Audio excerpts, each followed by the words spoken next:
What's going on, ladies and gentlemen, boys and girls? Welcome back to the Raw and Unscripted Show with yours truly, Christopher Rausch, the No Excuses Coach, and you're at your place where I help you overcome your self-created crap without the self-help fluffy bullshit. What's going on, ladies and gentlemen? We are live here Tuesday night, 7 p.m. Pacific Standard Time. Every single week, we are on episode 260. Ladies and gentlemen, we've been doing this now for 5 years. It's pretty amazing. Started this back in 2019, and we just appreciate you guys, whether you're tuning in live on the video cast or you're listening to us on audio podcast in any one of 21 countries that we are in right now, something like that. I haven't checked lately. So thank you guys for tuning in wherever it is that you are. This is a conversation between me and my guests sitting in a bar, coffee shop, having a great conversation. You guys are listening in and this going, hey, what's going on with these guys? What kind of tips are they sharing? Whether it's about mindset. Tonight, we're going to be talking about financial abundance, whether it's about excuses, whether it's about relationships, whether it's about whatever. It's all about you listening to these shows, taking a couple of tips, applying them in your life during that week, and then exponentially week after week after week, you get stronger, you get more confident, you find more results, you find more inner peace, you find more abundance, and it all builds upon each other.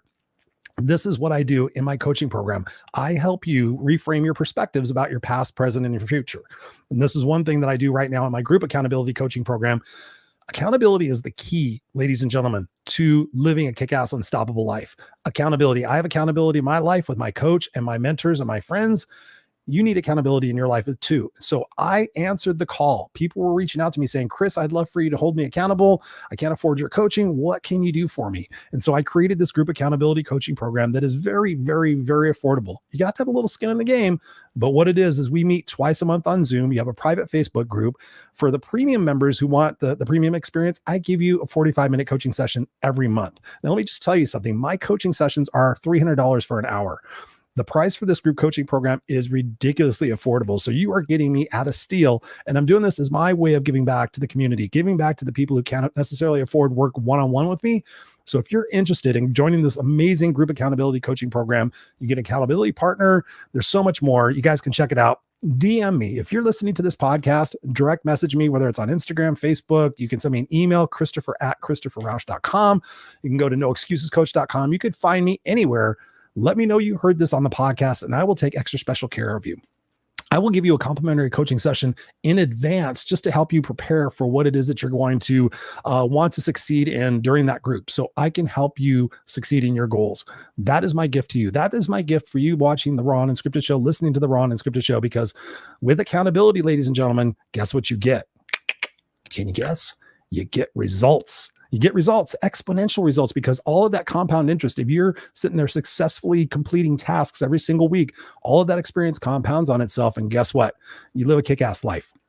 And speaking of kick-ass life, we're going to be having an amazing conversation here with us tonight. So feel free to ask us questions. If you're listening to us live, feel free to ask us questions at any point in the conversation. This is a conversation with you.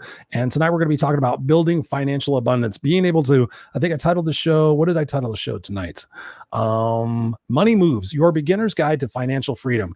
I have an amazing guest with me tonight. He's going to be introduced here in just a second, talking about what it is that we can do in our lives right now. And I know a lot of people are struggling right now. So I'd love for you to sit there and take notes.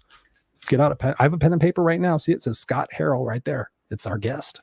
And as he's talking, I'm going to write down things and I'm going to ask him questions about that so that we can both learn, because I admittedly am not the best financial guy. I have financial people that take care of my stuff for me, but understanding the annuities and life insurance and this and that, right over my head. So we have an expert for you tonight in a gentleman named Scott Harrell. Welcome to the show, Scott. What's going on, brother? Hey, how you doing? Chris. Delighted to be here. You know, I'm just, you got me all fired up, and I love your kick-ass attitude and your hashtag tagline, no excuses. You know, that's more of what people need. And I feel the same with how I provide service to my clients. Because like you mentioned, people don't, first of all, they don't pay that much attention to things, and they'd rather have someone else worry about it. And the fact that you do have an advisor, you know, props to you, because a lot of people don't even have that. They rely on like the HR department of their company with their 401k, and you know, it's like nothing. That's not a good place to be in. And even worse, a lot of people like us that are self-employed, we don't have an HR department, we don't have a 401k, so we owe it to ourselves to become educated on how we can make the preparations that we need to make so that even though we probably want to work as long as we can breathe, maybe you won't have to, but take a month off or you want to travel the world, you've got your finances set up. And I try to help people, get on the right road. Everybody has different needs. Everybody's in a different stage of their lives. And I work with young adults, people just starting out. I work with seniors, people asking me about Medicare and Social Security. And where I find most people need help are the 40s, 50s, because they know that things are starting to get serious. Yep. Maybe they're feeling like they're not caught up. They just want to have some reassurance that at least they're going in the right direction. Exactly. And so my first question for you, Scott, is given everything that I talk about on the show here, all about mindset, all about overcoming our misperceptions and misperspectives about life, what do you want to get across most to people tonight? I labeled this a beginner's guide because I'm confident there's a lot of people out there that don't understand this, and that because they don't understand it, they don't go towards it. So what do you want to get across most to people tonight? I would love for people to give themselves a break and just say that no matter where you are in your life, you can start fresh today or tomorrow.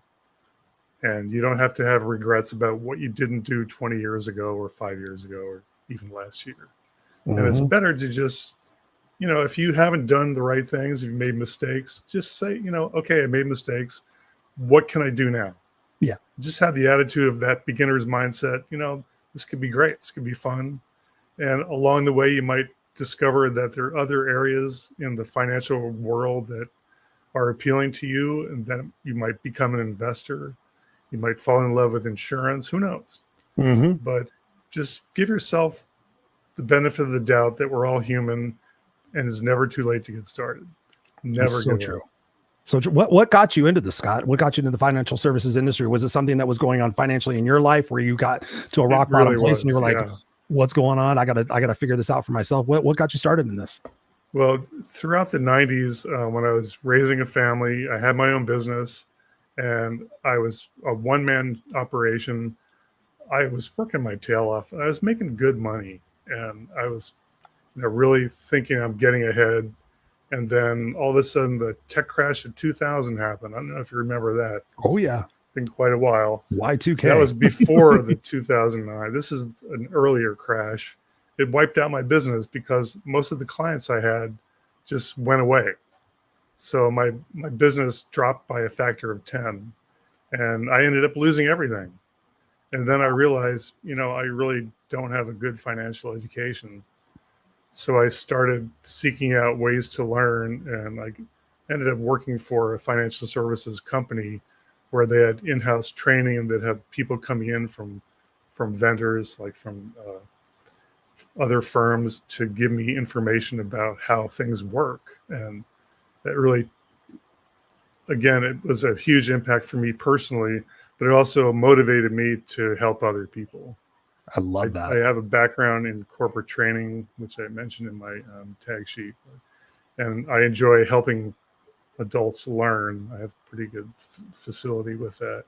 And then people really appreciate it because a lot of times, if people think of like a financial advisor or an insurance person as kind of predatory, like they're trying to get something and they're trying to extract money without full disclosure. I mean, that's a bad mindset to have. Yeah, so I mean, it's about trust. My goal, even if you're not a client, is just to provide education. And if I can help you, great. And you can tell someone else, hey, he helped me, maybe he could help you. Then that's how I can get clients that way. Mm-hmm. So I don't have any like prerequisites to talk to people other than that they want to learn something. Gotcha. I love that. We've got some people in the house. We got Jacqueline Rose in the house. She goes, hello, Christopher and Scott. Hello, Jacqueline, my Irish sister from another mister. We got Robert Brooker in the house. He says, hi, Christopher, Scott, Harold, and Jacqueline Rose. Got Crystal in the house. Thank you, Crystal, for being here. And so my first question and my second question for you actually really is when you got into looking in your own finances, what were some of the surprising things for you that maybe you had a different perspective about? Well, first of all, I didn't have a strategy because I was busy working, like day to day, week to week, sort of paycheck to paycheck, even though I was self-employed. So it was like gig to gig. And the only goal I had was to buy a house, which I did do. But I realized after I was forced to sell the house that I didn't create the financial foundation that I should have had in the first place. So just that realization made me think, there's got to be a better way to do things. So what was the first thing you did when you started learning about the financial services industry and everything? What was like the first couple of steps that you took to start to build your financial future?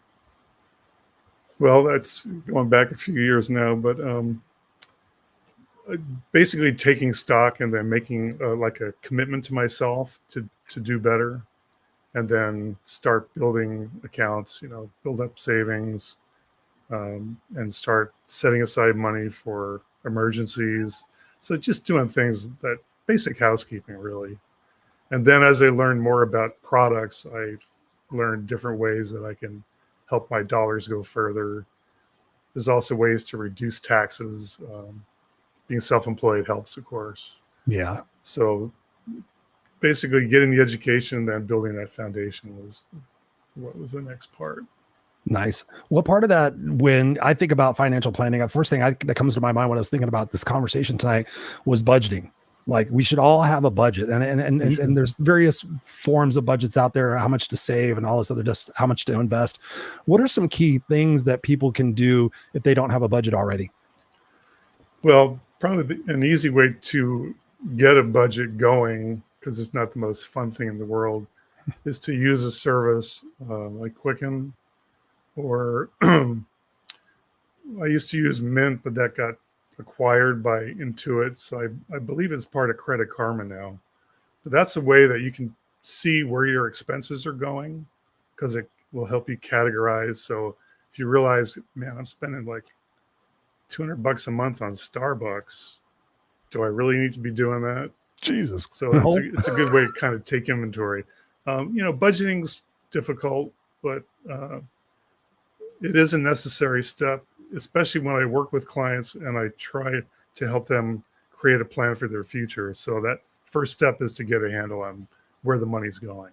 And a lot of people assume they know, but then when they start digging in, they realize, oh, wow, okay, I've got a cable bill, but I also have Hulu and Netflix and all these other add-on services.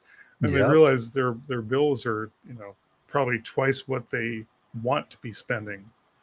So just having the knowledge about taking command of where your money's going, you can, in most cases, like if you, just for a simple example, a household, husband and wife both working, maybe taking home like we're earning $10,000 a month, and their budget is $10,000 a month. There's something wrong, right?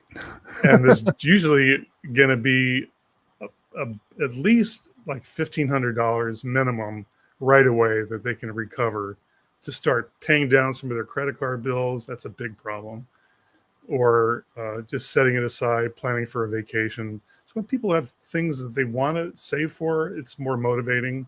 So going through the budget, the painful part, you can see, well, there's a real benefit for doing this, because now I can see where I can recover some money and do things that I really want to do. Exactly. And I can help people do that. It's pretty simple. Yeah, I mean, when I think about it, I think about the opportunity to save money, but also one of the big things, like you said, cutting those expenses. I've had people, like you talk about Starbucks, I've coached people who have been in financial situations, and I'm like, okay, what I want you to do, and everybody can do this at home, I've done this here, is like when I quit smoking cigarettes, or when I quit drinking beer, or when I quit spending money on stuff I didn't really need to spend money on, what I did was I paid myself in terms of a cookie jar. So like, for example, when I quit smoking cigarettes a billion years ago, I started taking that $5 a day and taking that $5 and putting it in a jar. So visually, I could see a $5. I would go to the bank and I pulled out like $100 in $5 bills. And so every day I sat there and I took it and that's another pack of cigarettes I didn't smoke. That's another pack of cigarettes I didn't smoke. That's another pack of cigarettes I didn't smoke. I did that for 6 months. Guess how much money I had in there?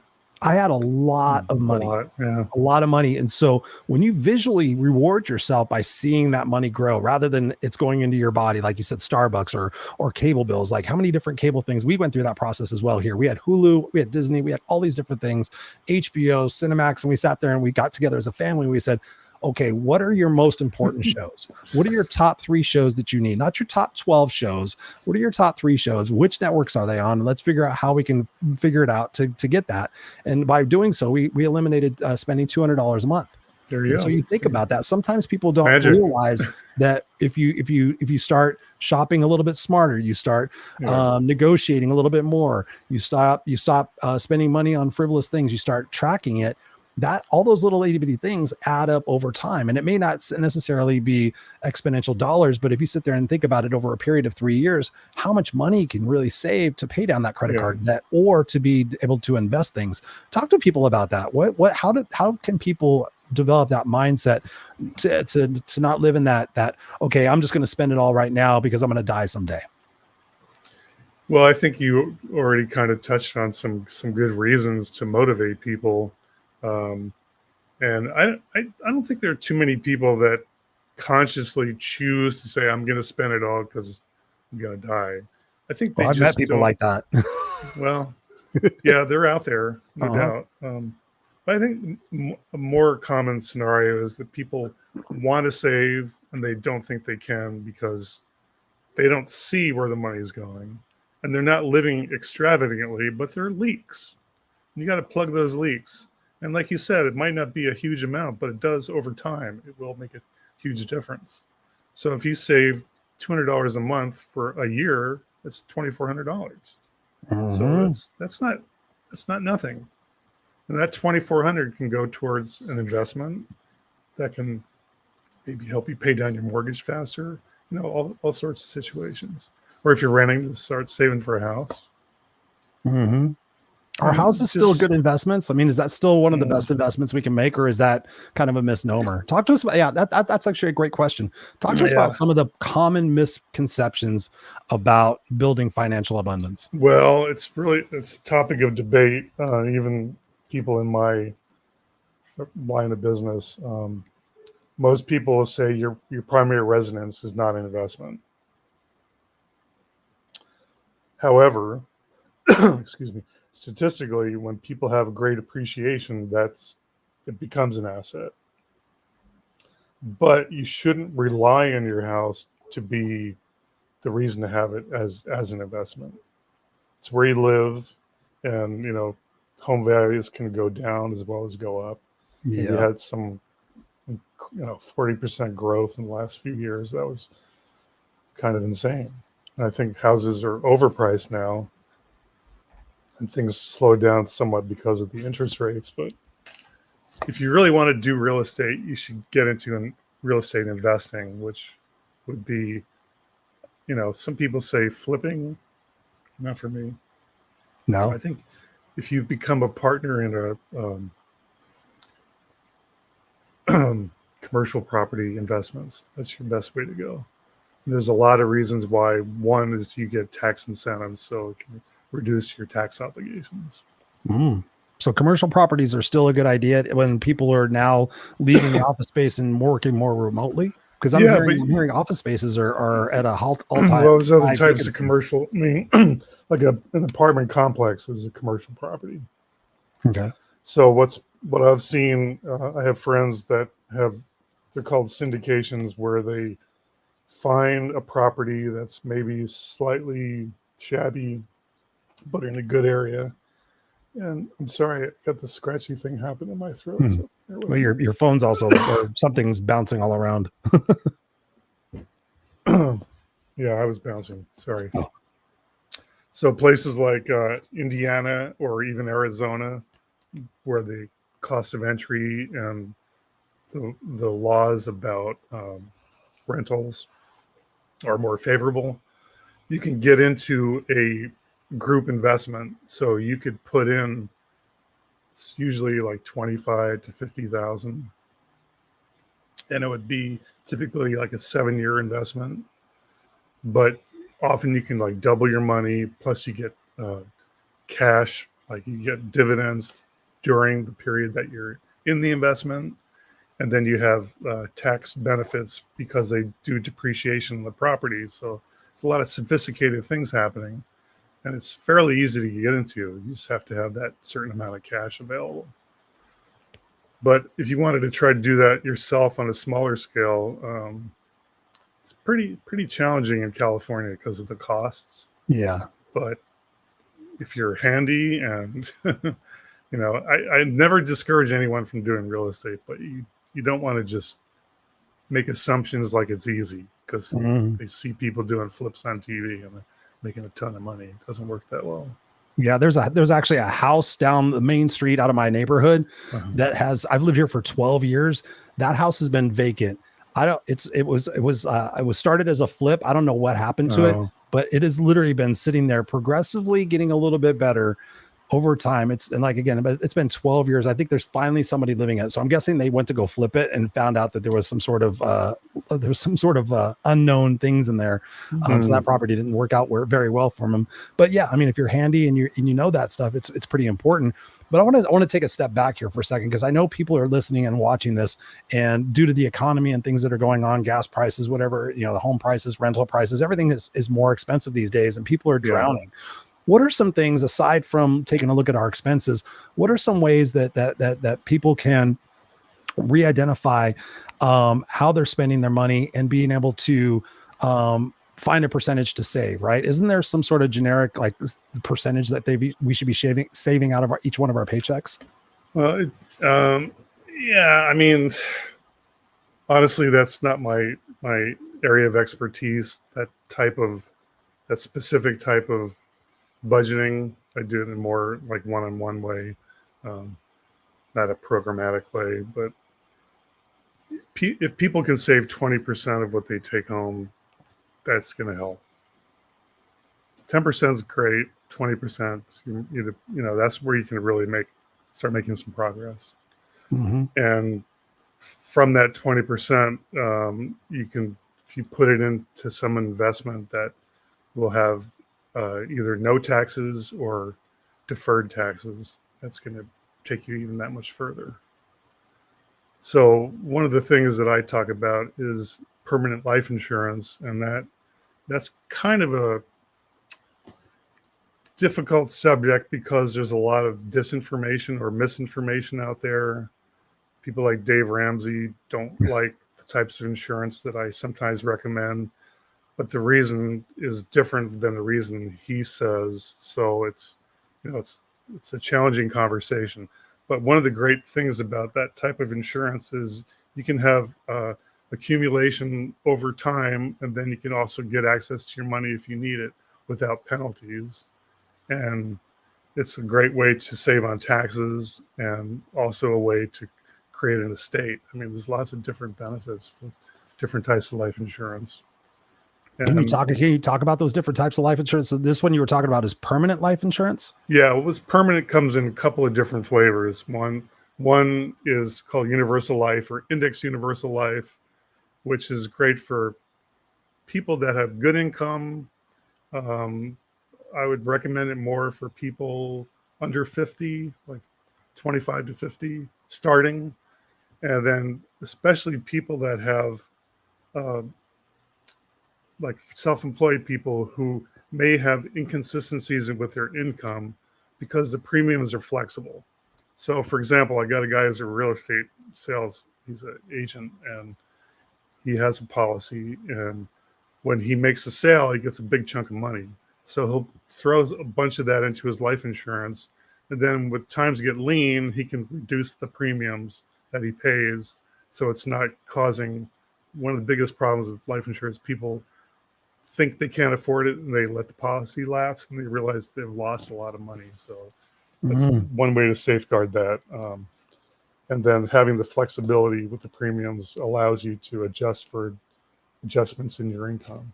And the index universal life is you would find like in a stock market type investment, but it can't go down. Because if the stock market doesn't do well, like if you have stock that goes down like Tesla, it goes down, the value goes down. with an index, you'll never go below just even. So you'll never go negative. So the worst you'll do is zero. But if you have a good real estate market, or not real estate, a good the stock market, good investment year, you could earn. I don't like to use numbers because there's so many factors, but it's going to be a little bit less than the top earning people on doing investments, but it's because they buffer in all the other features of life insurance. It's a much safer way and kind of a smoother set of peaks and valleys. It's more hills. So it's a solid investment, and you can use that money to make money from the policy over time. So what I mean by that is when you build up cash value, you can reach a point where the policy is kind of funded permanently by itself, and it'll actually keep growing over time. And it depends on how it's structured. It can be done in as little as 7 years. Wow. More commonly around 20, or you can structure it so you just pay, as long as you're creating income. So there's lots of different niches, and it's a little difficult to explain without like showing graphs and things like that. Gotcha. The other type of permanent insurance is whole life, which has been around, for hundreds of years. In fact, people like Walt Disney use the proceeds from a life insurance policy to start businesses. And that's like a rock solid thing. The difference between an index universal life and a whole life policy is the whole life policy pays dividends based on the performance of the insurance company. So it's not based on the stock market.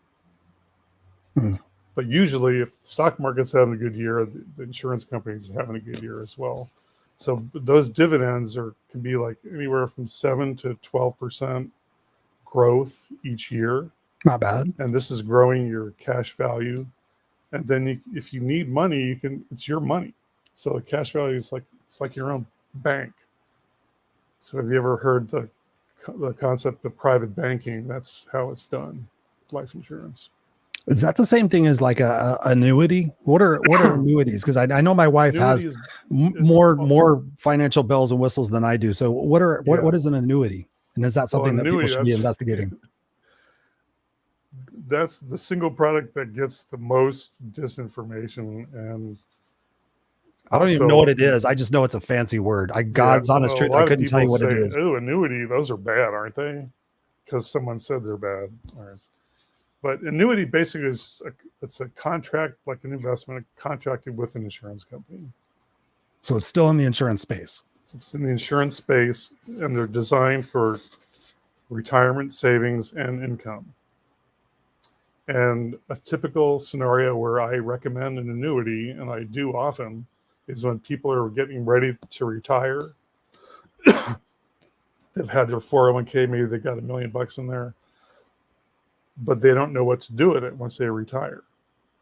So you can take a portion of that 401k, and I recommend usually like a third to a half, but no more, and roll that into, it's called a rollover, into an annuity, which will continue to grow the money without any taxation until you start pulling money out. And so it's a very gentle and it's predictable process. And you also have the option to create lifetime income. So I often mention that the biggest fear that people have is running out of money. Yeah. People say, I don't want to be, 80 and in a retirement home with no money at all and, being put out on the street. It's a horrible thing to consider. But if you have a income annuity, you can have that for your entire life. You'll never run out of money. So you're basically creating a private pension with the money that was in your 401k or from other investments. What are the risks with annuities? Because right now, way you're saying it sounds really good. It sounds okay. Take some money out of your 401k, put it in there. You're self-funded. You won't go broke. But what are the risks? Well, the only risk is if you needed all the money back, like for some sudden need, too soon. So most of them have contracts that go from 7, 10's common up to 12 years. contract period. So each year is a sliding scale of a penalty if you took all of the money out. Okay. So if you took it all out in the first year, you'd lose, like you put in 100,000, you'd lose 10 grand. That's probably the worst. That's the worst case scenario. Mm-hmm. The other limitation with annuities is that they're not going to perform as rapidly or as highly as the volatile stock market. So if you're constantly checking, oh, Microsoft's up, NVIDIA, look at the growth. Meanwhile, the annuity is just chugging along. You might have that, that little itch, envy. Like to jump, like, okay, I'm going to go jump and get on the bandwagon. Yeah. And what people appreciate after the stock market goes down is their stock market investments drop, 20, 30%, whatever. The annuities, it continues to go up every year. And what is the annuities based off of if it's not the stock market? They have crazy, sophisticated investors doing weird little things with money. It's kind of mysterious. That doesn't sound good.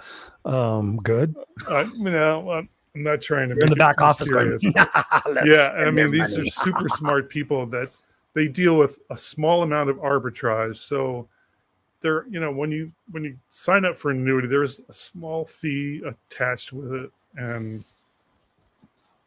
some of the money that's put into the annuity, like when the person first invests, goes into funds that are reinvested.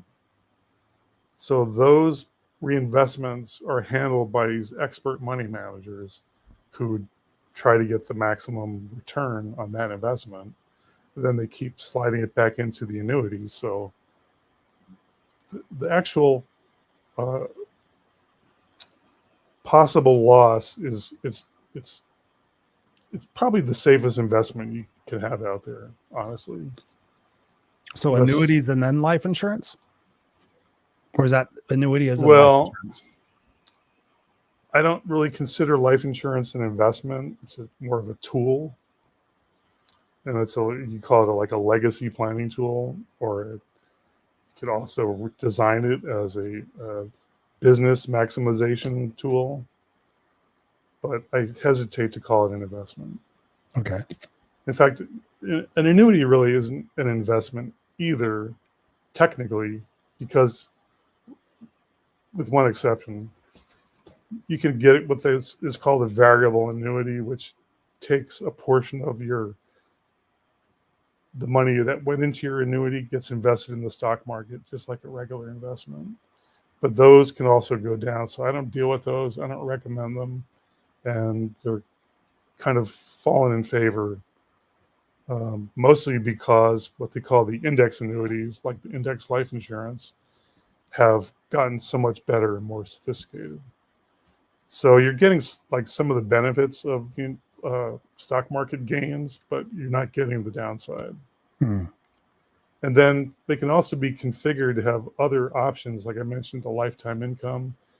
They also have capabilities to convert to long-term care needs. So if you have an event like a terminal illness, you can get money out early, or you have to go into a nursing home, or you need care.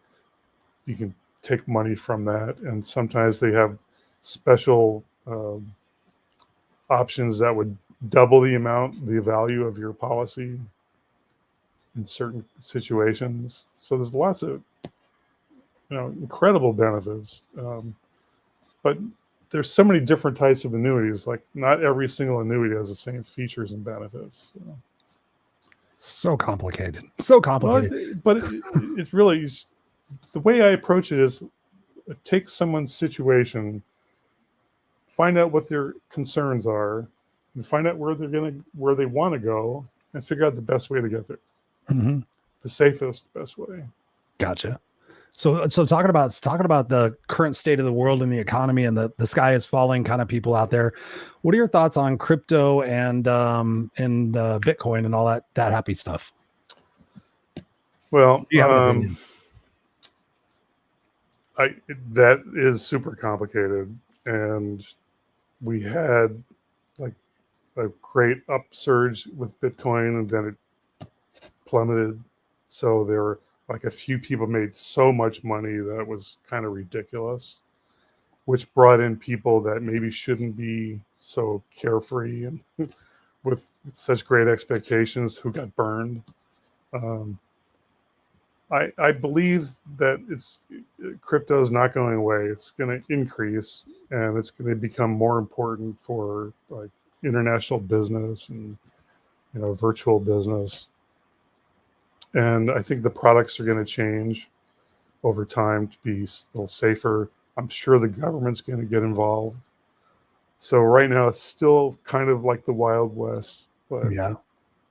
I would just I would recommend people get educated first, and then only invest the amount of money that you're willing to walk away from, and not it's not like gambling in Vegas where you go all in, then you take the bus home because you blew it.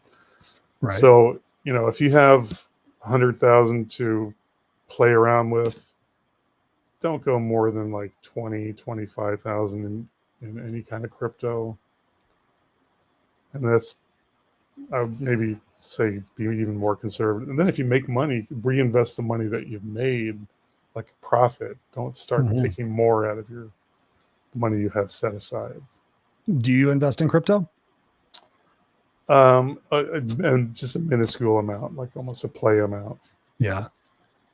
I'm It's wary. super confusing. I've seen too many of my friends get into it, and I see their business setup. They have like 17 monitors in their office, and they're like, okay, I'm looking at this and I'm looking at this, and I've had them show me like, and I'm looking at this and I'm looking at that, and I'm trading this, and I've seen my friends lose $300,000-$400,000.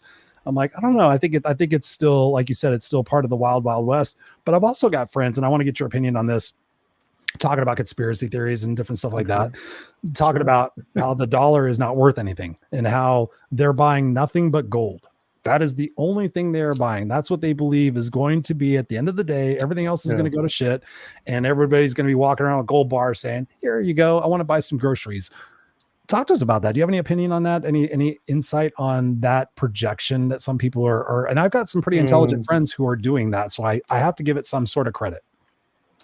Yeah, it's a cyclical thing where the value of gold goes up and it becomes like the go-to safety mechanism.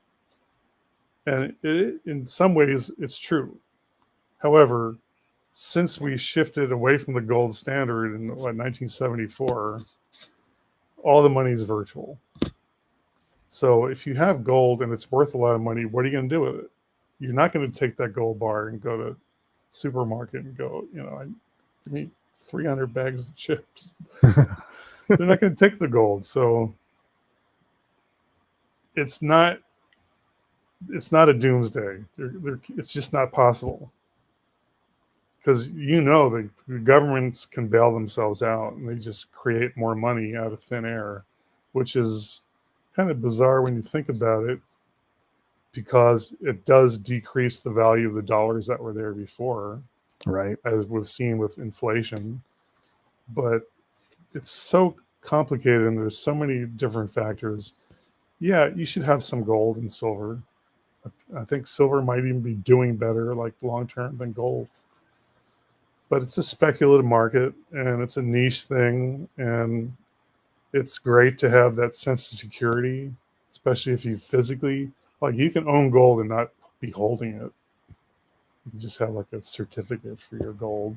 Right. But if you want to hold it, better have a safe, right? Or a safe. I've got a friend who has a safe full of gold. He's literally been collecting it. He's thought the world was going to go to hell for about 10 years. He has a ton of gold. He thinks he thinks he's sitting on top of the mountain. I'm just like, I don't know, dude. I don't have a lot of faith in that. I don't know. Yeah, it's to me, it's kind of similar like with crypto, where it becomes an obsession, and it detracts from the enjoyment of life for other reasons. Exactly. That's what I teach people to do. Have family, travel, learn things. go to a show. Yeah. You get, sitting on a pile of gold, what good does that really do? Yeah. It's good for your ego. Gives you bragging rights. He's got a healthy one of those. I'm sure he does. Yeah. I know the type. I really do. So- And they think they know everything. Mhm. But yeah, he's a smart dude. I mean, I'll give him that. He's definitely a smart dude. The people that I know that do it, they are smart and intelligent people. So that's why I give it some credit. But I want to go shift gears here for a second as we're coming to a close on the conversation. And I can't help but think about, again, going back to the people who are struggling. And I don't know if you have any opinion on this or any advice on this, but I know people out there who have been considering bankruptcy. They've gotten themselves into a hell of a lot of debt. Their credit card debt is exponential, and they're looking at filing bankruptcy. What are your thoughts on that? Do you have an opinion of when to file bankruptcy, to not file bankruptcy, what type of bankruptcy to file? If people are in dire straits and they want to start fresh, like we were talking about at the top of the show, do you have any opinion or advice on that? Well, my first advice would be to consult an attorney. And what type of attorney? Like a bankruptcy attorney? Bankruptcy attorney. Yeah. Okay, so there's officials. And there are a couple of different types of bankruptcy, and they changed the laws about 10 years ago. So they made it more difficult and less beneficial to file for bankruptcy. So there are those occasions where that's your only option. And by all means, so just you can get your life back, file with an attorney. But probably a large percentage of people that are thinking they need to file bankruptcy can find another way out. And what are some of those ways? I would recommend that they try to find another way out. So for one thing, like credit card consolidation, you may be able to get like just working with, if you owe people, working with them to get terms to extend your payments. And if you have an expensive car, sell it, get a cheap car. I mean, there are ways, and it sucks, because a lot of people are, they've something happened like job loss or serious illness that's catastrophic to the family. Yeah. It's tragic. So again, just to reiterate, get an attorney, make a decision based on the legal ramifications, and avoid it if you can. I would agree. Yeah. I mean, that's the stigma, last. The stigma stays with you for, if you file like Chapter 11, that's a 10-year. It's on your credit record for 10 years. Mm-hmm. And it's not as bad as it used to be because so many people had to file bankruptcy, especially after 2008. Right. But it does negatively impact getting a new job, getting credit. You're going to pay highest interest rate for car loans, stuff like that. So it's like you're penalized, and it's going to cost you money because you couldn't afford it in the first place. So it's like either way, you're screwed. Mm-hmm. So my truck sitting in my driveway is a 2012, and I'm very happy with it. There you go. Mm-hmm. It's a beautiful truck. Yeah. It's got 166,000 miles on it, and I don't have a single payment. I haven't had a single payment for it for like 4 years. That's good. I got friends that are out there buying new cars, new Chargers, new Fords, and they're like, "Oh, my payment's $700 a month." I'm like, "Oh my God, geez. Oh, that's low." What? I mean, that's like the average payment now. Oh my God, it's crazy. Yeah. Oh, thank you. During COVID, when they had the inability to supply goods, and then the prices of cars was just like, if you could get one, you'd be paying for like $20,000-$30,000 over a sticker. What? No way. And then used cars were going for more than a new car would have gone for. So now, since that's gone away, there's a lot of people that are just turning their vehicles in. And it's creating a huge problem in the resale market of cars. And dealerships are just like, unless you have like a Toyota, they're all scrambling. Because if you bought a truck and you paid $20,000 over sticker, and then you're going to trade it in 2 years later, the value of the truck is not based on what you paid for it. It's based on if you hadn't paid over sticker. So people say, well, can I just fold it into a new loan? They say, okay, but you still have to come up with the 20 grand somehow. So your payment now plus the interest rates went from 3% to 10%. You're going to be paying another $500 a month just to cover that portion of the old loan. So your new car is going to cost $1,200 a month. No way. Nope. So I feel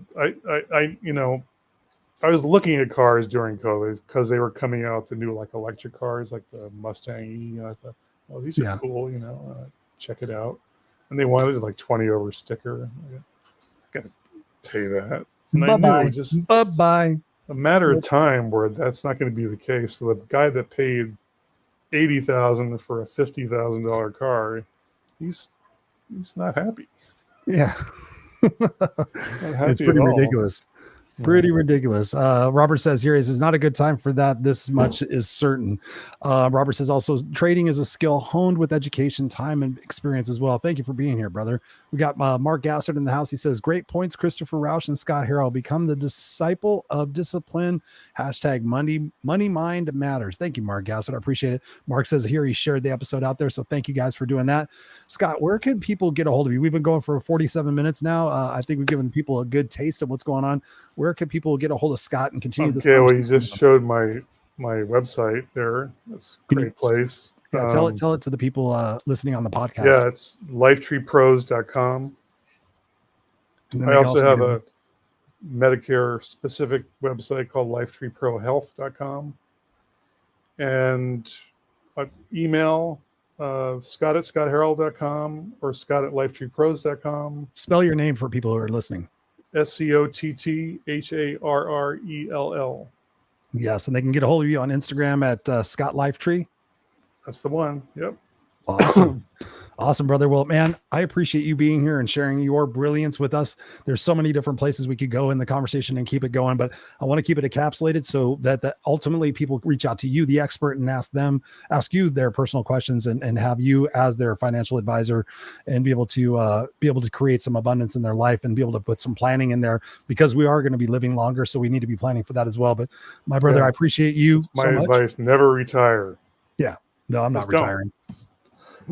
Nope. I'm going to place you backstage. I'm going to end the show, but don't go anywhere. So thank you, Chris. Great job. Really appreciate it. Thank you, brother. I appreciate it. And there you have it, ladies and gentlemen. A very riveting conversation about financial abundance, financial planning, financial wealth, debt consolidation, budgeting, saving. It is a very overwhelming prospect to think about our financial future, to think about the fact that potentially we're going to be living, 20, 30, 40 years longer than we currently are. So we need to plan for those things. And we need to have, like Mark said, we need to have the discipline. We need to have the discipline to sit there and take a look at what it is that we're spending our money on.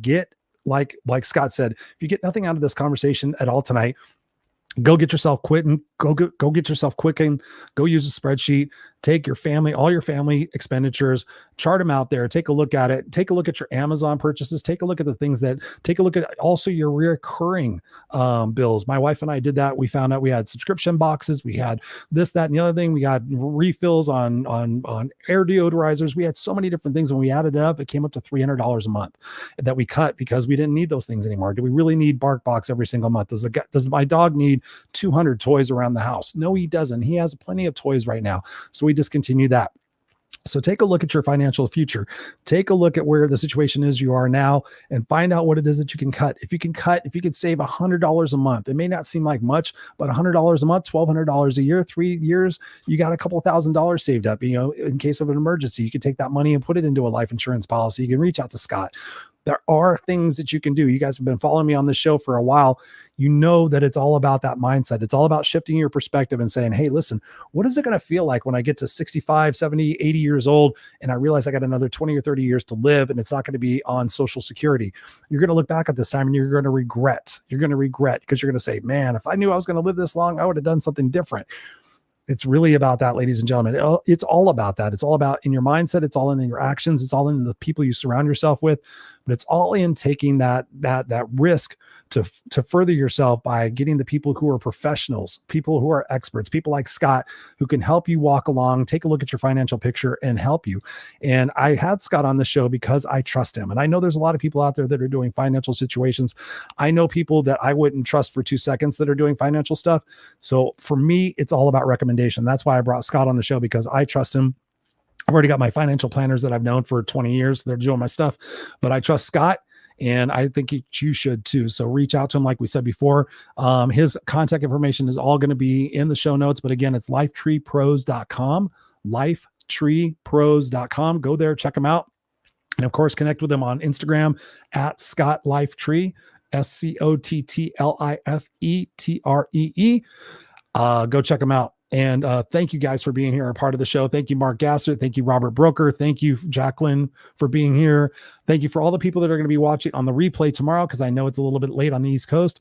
Thank you. And be sure to take us with you on the audio podcast. If you're watching this on the video cast, go to Apple, go to Spotify, go to iHeart, go to wherever you get your podcast, type in Raw and Unscripted. Take us with you. Go back and check out some of the shows. We've got amazing shows here that are literally life-changing. So people sit there and talk about, Chris, I'd love to work with you. I can't afford the coaching. My advice to them is to go listen to my podcast. Go listen to 20 or 30 podcasts. Take 3 strategies from each one of those podcasts, implement them in your life, and watch the exponential change start to happen overnight. That compound interest. Oh my God, I'm taking a little bit of action. I'm thinking a little bit differently. I'm getting a little bit more rewards. All of that builds on itself, ladies and gentlemen. Like I said at the top of the show, if you're missing accountability in your life, DM me.